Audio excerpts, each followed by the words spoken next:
it became a very, very big question. Why did no senior executives go to jail?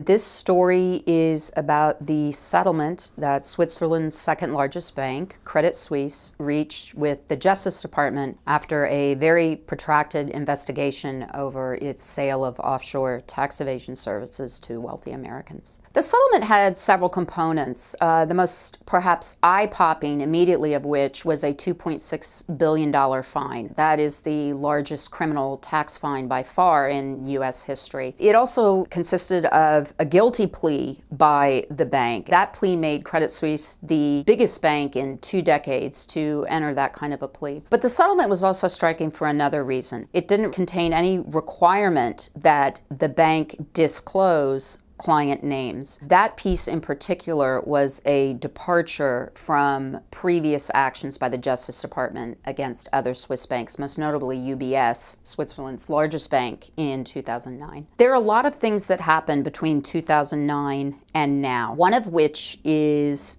a very big backlash in Switzerland among Swiss voters to the Swiss government when it enacted emergency powers allowing UBS to disclose some 4,450 client names. I spoke with more than half a dozen current and former senior and mid-level Justice Department officials who are directly involved in the agency's broad crusade against offshore tax evasion. The opinion was unanimous that while the $2.6 billion fine was outsized and hefty and certainly eye-catching, the bank had certainly paid money to make its problem go away. It didn't have to disclose any client names. One has to look at a growing atmosphere of public opinion that the Justice Department often deems major banks too big to fail, i.e. too big to indict, too big to really throw under the bus, and executives too important at those major companies, which are systemically important to global